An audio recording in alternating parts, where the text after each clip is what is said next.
What are some declassified government documents that are surprisingly terrifying? Not OP, but this is the opening paragraph from Wikipedia. Operation Northwoods was a proposed false flag operation against the Cuban government that originated within the U.S. Department of Defense, DoD, and the Joint Chiefs of Staff of the United States government in 1962. The proposals called for the Central Intelligence Agency or other U.S. government operatives to commit acts of terrorism against American civilians and military targets, blaming them on the Cuban government and using it to justify a war against Cuba. The possibilities detailed in the document included the possible assassination of Cuban emigres, sinking boats of Cuban refugees on the high seas, hijacking planes, blowing up a U.S. ship, and orchestrating violent terrorism in U.S. cities. The proposals were rejected by John F. Kennedy. How this is considered anything less than treason is beyond me. Edit. People keep bringing up Operation Northwoods' likeness to the events that caused the Iraq War, namely 9/11. While it does prove suspicious, I guess we'll have to wait until 9/11/2026 to have a real answer. Edit 2. Editorial Boogaloo. It's the U.S. official policy to release classified documents after 25 years. Although there are 9 specific circumstances that allow it to be pushed to 50 and even 75 years. Hence 9/11/2026. The CIA's heart attack gun. The KGB had a similar device that prompted the CIA to invent one as well. In 1975, the United States Senate Select Committee to Study Governmental Operations with Respect to Intelligence Activities, a K of the Church Committee, looked into activities by the CIA, NSA, and FBI. There was also a White House and House of Representatives committees to look into those agencies in 1975. The heart attack gun was revealed at committee hearings. First big issue of the committee was that those agencies had free rein to do what they want. The Church Committee's investigations led to the Senate Intelligence Committee to oversee the CIA, which until then had not had any congressional oversight. The very existence of the National Security Agency wasn't revealed to the public until the Church Committee. Other revelations include NSA spying on the American public without warrants, Project Minaret and Project Shamrock. Even committee chairman Frank Church had been spied on. The CIA legally acquired information on Daniel Ellsberg, who leaked the Pentagon Papers. The CIA plotted assassinations of at least 5 foreign leaders. The CIA tries working with American mobsters to have Fidel Castro killed, Operation Mongoose. The CIA drugged unknowing individuals with LSD as part of mind control experiments, Project MKUltra, and destroyed documents related to the project. In the 1990s, the CIA provides flawed nuclear weapon plans to the Iranian government, Operation Merlin. The Iranians discovered and corrected the flaws, so their nuclear program was actually accelerated by the CIA. In 2014, there was the Senate Intelligence Committee report on CIA torture. The CIA routinely used brutal torture methods against suspected terrorists and lied to other parts of the US government about it. Significant amounts of people held by the CIA were totally innocent. The committee found not one instance where torture led to actionable intelligence. Torturers and those who authorized torture were not held accountable. The CIA spied on Senate committee members investigating them. The full report itself was classified and accidentally destroyed by the CIA. In 2005, the CIA destroyed video evidence of torture against detainees. No one was punished for destroying the evidence. Dyatlov Pass. That's some of the freakiest shit ever. Basically, a group of college kids went on a hiking trip in Siberia. They don't return, and a rescue party went out to find them. They found the bodies scattered around, with various injuries. One was found with their eyes and tongue missing. None of them were clothed, they were just wearing underwear, in temperatures so cold skin exposure could lead to instant frostbite. Their clothes were found neatly packed up in their campsite, along with their stove and the rest of their supplies. Radiation was found on their clothes as well. The tents appeared to have been cut open from the inside. When the time came for their funeral, the USSR tried to cover up their deaths, even tearing down pamphlets about the funeral on the college campus, where they were living before they died. Freaky shit. Edit. What I personally think happened is that the hikers witnessed a Soviet weapons test, and then they were killed by the military, because they weren't supposed to witness it. But there are plenty of theories. The documents from United States versus Reynolds. The short version is that the B-29 crashed, and there was an official report about the cause. Families of people who died in the crash wanted the report, which may have included evidence of negligence that led to the deaths. Because the report was embarrassing, the US government refused to hand it over and claimed falsely that the report contained sensitive information about military secrets. They asserted what is now known as the state secrets privilege to keep facts from the affected families and from the public at large. Courts, up to the Supreme Court, accepted this argument and established the principle by precedent. Decades later, the report was declassified, and there were no secrets in it. The entire thing was just a lie all along, and the courts went along with it, and the practical result is that the government can just lie at any time about national security, whenever they want to cover up evil or idiotic actions by government officials, and they always get away with it. That's why, for example, people tortured by the CIA can't sue. Because our torture program is a state secret. US motivation to enter the Vietnam War was basically built on a lie. The Gulf of Tonkin incident, also known as the USS Maddox incident, was an international confrontation that led to the United States engaging more directly in the Vietnam War. It involved one real and one falsely claimed confrontation between ships of North Vietnam and the United States in the waters of the Gulf of Tonkin. The original American report blamed North Vietnam for both incidents, but the Pentagon Papers, the memoirs of Robert McNamara, and NSA publications from 2005 proved material misrepresentation by the US government to justify a war against Vietnam. The outcome of these two incidents was the passage by Congress of the Gulf of Tonkin Resolution, which granted U.S. President Lyndon B. Johnson the authority to assist any Southeast Asian country whose government was considered to be jeopardized by communist aggression. The resolution served as Johnson's legal justification for deploying U.S. conventional forces and the commencement of open warfare against North Vietnam. Same goes for Gulf War. The Naira testimony was a false testimony given before the Congressional Human Rights Caucus on October 10, 1990, by a 15-year-old girl who provided only her first name, Naira.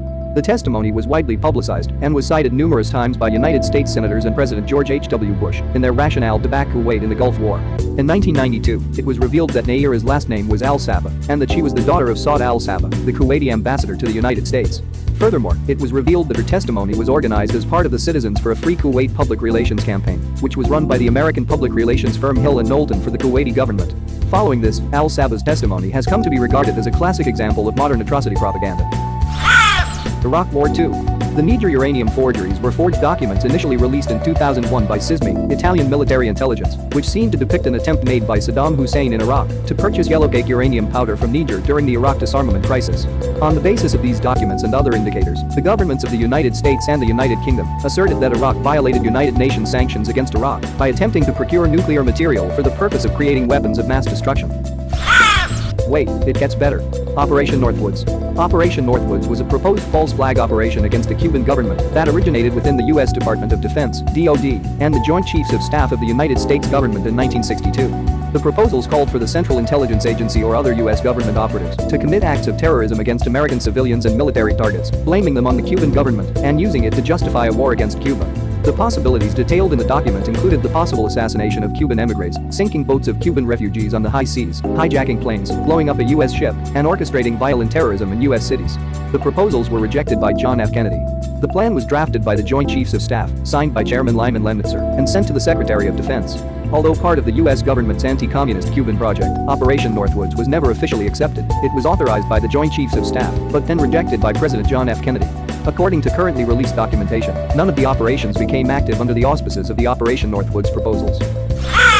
The fact that the highest levels of the Department of Defense and JCS thought that committing terrorist acts against U.S. citizens was an acceptable idea and that none of these people were jailed for treason really blows my mind and makes me wonder what on earth is going through the heads of top brass today. So a few people mentioned weaponry being declassified, but there is one that is still classified that we know a bit of info about. Project Sundial. This is a nuclear design with a potential 10 gigaton yield. So large that the US military initially turned down the idea and called it a doomsday device. The designer said, paraphrasing, "This is a bomb you never have to use. Just leave it sitting in your backyard and nobody will bother you." It's so powerful the military turned down the design because it had no strategic use. Another quote, "It would have been a better world without Teller." Julius Oppenheimer, the father of the atomic bomb, agreed with Rabi and Fermi. He co-wrote in the majority annex of the GAC report, "We base our recommendation on our belief that the extreme dangers to mankind inherent in the proposal wholly outweigh any military advantage that could come from this development. Let it be clearly realized that this is a super weapon. It is in a totally different category from an atomic bomb. The reason for developing such super bombs would be to have the capacity to devastate a vast area with a single bomb. Its use would involve a decision to slaughter a vast number of civilians. We are alarmed as to the possible global effects of the radioactivity generated by the explosion of a few super bombs of conceivable magnitude. If super bombs will work at all, there is no inherent limit in the destructive power that may be attained with them. Therefore, a super bomb might become a weapon of genocide." I went and looked on Nuke Map, and that bomb would engulf the entire UK and some of the surrounding regions if it were ever used. Its 10 gigaton yield possibly rivals the lower estimated energy output of the meteor that wiped out the dinosaurs, nowhere near the upper estimates though. This bomb may be the thing Einstein feared so much. The latest FOI request was denied in 2016. Russian intel documents on Abel Archer, an American command post exercise in the 80s. Basically, the Americans ran a fairly routine exercise where they practiced preparing their European command for war. In response, the Russians ran a parallel exercise preparing Warsaw Pact troops for a full-scale war with NATO. Once Abel Archer ended, the Russians stood their troops down. Typical brinkmanship bullshit, or so we thought. After the wall fell, declassified files from Soviet-aligned countries revealed that the Russians were not playing games. They thought that America was actually preparing to go to war with them, and their call-up of Pact troops was very real. It ended up being pretty embarrassing for the Western intelligence community. World War III almost started without one of the belligerents not even realizing it. In terms of documents I've actually seen with my own eyes, there's some pretty scary documents from the early days of the C5 Galaxy that, among other problems, identify that nobody had a damned clue how to safely load the planes. Whole military formations were being transported in planes full of heavy vehicles that may or may not have been properly tied down. Also, if you think COINTELPRO was scary, know that America had the capability of acquiring similarly detailed information on Soviet officials. On the whole, US intelligence agencies during the Cold War were terrifyingly good at their jobs. Not so much documents, but tech for military use. In the 90s, many military bases were outfitted with microwave communications dishes for long-range communication between units and installations. The precursors to modern shielded versions used on some cell towers, mounted very high up and aimed away from people. They would mount these near ground level or on top of low sheds. It used to be a joke that if you got married while in the service and didn't want kids, go stand in front of the dish for about 5 minutes and you are guaranteed to shoot blanks. It was accurate. Sonic cannons, used for crowd control. Some Navy ships have them for use in pirate engagements and anti-protester use. They can cause anything from really horrible headaches up through full-on paralysis. Depends on the setting and the biology of the individual it is aimed at. Also, they look less like a cannon, no barrel or obvious aim, more like those leaf antennas for TV stealth helicopters were fun. Back in the early 90s, I lived near a training base that is now a cyber command site. They would test the helicopters out over rural neighborhoods for real-world testing. You had no way to know the helicopter was coming by, except for a very low frequency sound that you felt more than hurt, and the fact that the air felt pressurized for a brief time. Super weird. They fixed the pressurized feeling after my mom called the base and asked if they were testing something in our area. In 1953, the US Army sprayed the Canadian city of Winnipeg with zinc cadmium sulfide in order to test its efficacy as a chemical weapon. At the time, Winnipeg had a population of 300,000. The people of Winnipeg noticed a cloudy fog being sprayed from the plains and were told that the fog was a test of a defensive shield to protect them in times of war. As if that wasn't bad enough, in 1964, they then repeated the experiment on 2 more Canadian cities. The original plan for the spraying of Suffield, Manitoba, was for the city to be sprayed down with 100 pounds of VX, but that portion of the plan was later scrapped before it could come to fruition. For context, VX is currently considered a chemical weapon of mass destruction that is banned worldwide, and it is illegal for a medical facility to have more than 22 pounds of the stuff, or for a military facility to have more than 100 grams of the stuff. This is because inhaling mere milligrams of the stuff is fatal to humans. People die because all of their muscles are paralyzed, causing them to slowly asphyxiate to death. Not sure if it's in a declassified document or not, but statements from, I think, the Nixon administration that they knew they couldn't criminalize being black or being against the Vietnam War, so instead they ran huge propaganda campaigns in the war on drugs, associating black people with heroin and demonized cannabis, and associated it with hippies.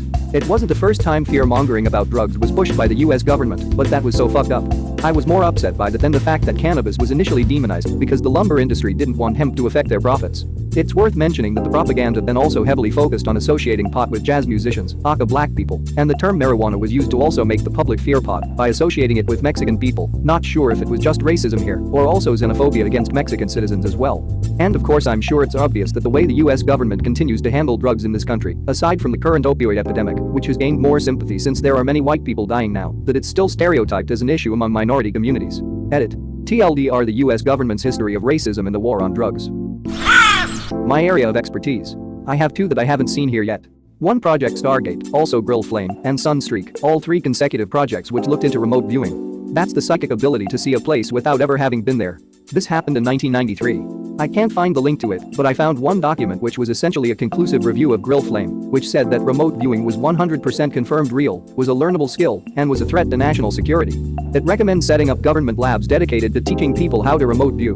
Like I said, I can't find my link, but if you search the CIA's database for Stargate, you'll get like thousands of papers. Lots of minutes from the viewing sessions, with drawings made compared to pictures of the places. Very eerie. It's worth mentioning that one of the directors for one of the projects displayed a conflict of interest. An investigator for Stargate was also appointed judge of the project. When it went under review, he was uncooperative, so the CIA shut the project down.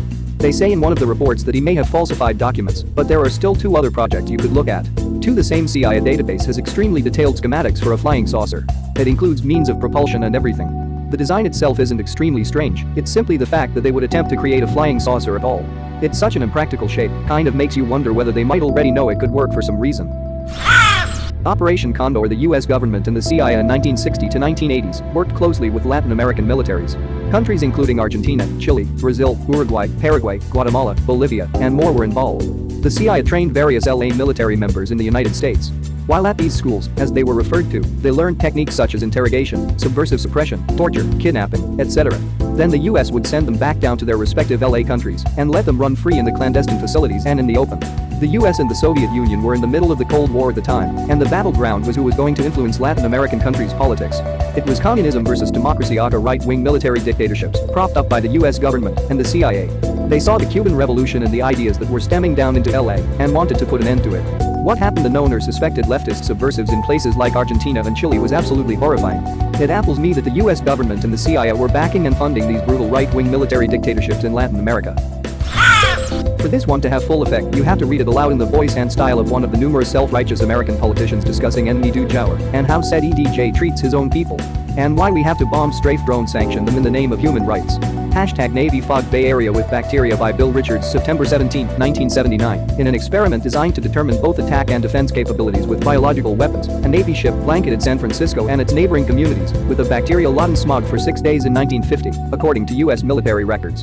The records concluded that nearly every one of San Francisco's 800,000 residents was exposed to the cloud released by a Navy ship steaming up and down just outside the Golden Gate Bridge. The aerosol released by the ship contained a bacteria known as Serratia, which was thought harmless by the military at the time, but which has been found since to cause a type of pneumonia that can be fatal.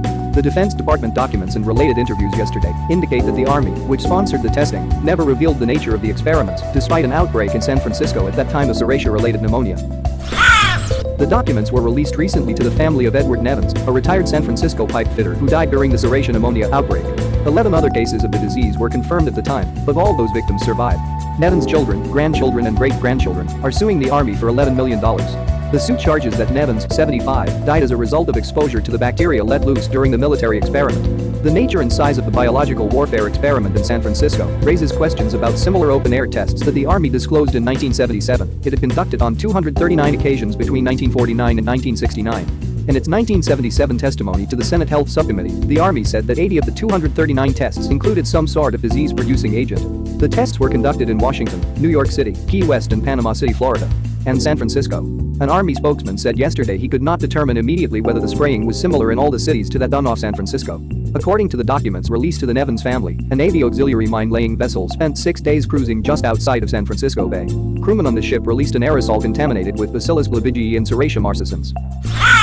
A report, which was classified at the time, said the threefold objectives of the tests were to study the offensive possibilities of attacking a seaport city with a BW, biological warfare, aerosol generated from a ship or other source located some distance offshore, to attempt to measure the magnitude of the defensive problem presented by above, to gain additional data on the behavior of BW aerosol as it is borne downwind. The report said the spray covered 117 square miles of San Francisco and neighboring areas. Nearly all of San Francisco received 500 particle minutes per liter, the report said. In other words, nearly every one of the 800,000 people in San Francisco exposed to the cloud at normal breathing rate ... inhaled 5,000 or more fluorescent particles, the report said. Any other area, the report continued, having a steady wind and a degree of atmospheric stability comparable to San Francisco is vulnerable to a similar type of attack, and there are many such areas in the US and elsewhere. The spraying took place between September 20 and September 26, 1950. The 1951 Army report does not mention it, but cases of Serratia pneumonia, a rare disease, began appearing almost immediately. Nevins died November 1, 1950, at the Old Stanford Hospital in San Francisco. Nevins' grandson James, a San Francisco attorney, said yesterday that the Army did not notify his family of the reason for the death and apparently did not tell officials at Stanford Hospital. In 1951, the doctors at the hospital who treated Edward Nevins and the others wrote an article in the Archives of Internal Medicine expressing puzzlement over the outbreak of such a rare disease, said Gerald Later, the attorney for the family in the case. The Nevins family found out about the experiment in an article in the Long Island newspaper Newsday in 1976, Later said. All they knew before that was that Nevins went into the hospital for a successful hernia operation and ended up dying a very painful death with clear evidence of Serratia in his blood and urine samples. Caton tragedy. For a long time, the tragedy that occurred in the Caton forest was kept secret, and the world community pretended to know nothing about these events. The horrors of the mass shooting of the USSR, hid not without the help of Great Britain, and the USA relations between Poland and the USSR have always been very complicated. In 1939, the fourth partition of Poland took place. More than 500,000 Poles were captured by the Soviet Union, most of the Soviet authorities were transferred to the German troops, and about 40,000 were in Soviet camps.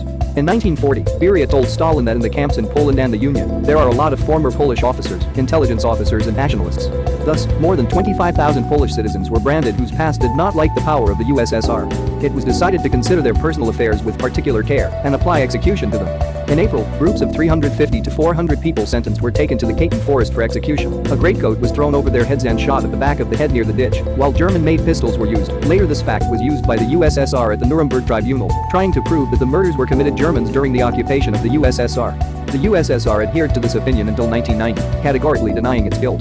After the collapse of the USSR, many more interesting and creepy documents were declassified. MK Ultra. Most information on it was destroyed.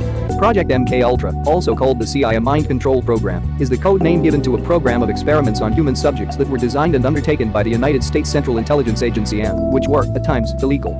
Experiments on humans were intended to identify and develop drugs and procedures to be used in interrogations in order to weaken the individual and force confessions through mind control. The project was organized through the Office of Scientific Intelligence of the CIA and coordinated with the U.S. Army Biological Warfare Laboratories. Codenames for drugs-related experiments were Project Bluebird and Project Artichoke. Thank you very much for watching. Don't forget to subscribe and like this video. Tell me what you dislike or love about this video, so please comment below and hit the bell icon so you're notified anytime a new video is released. This is a WeCrow Media production.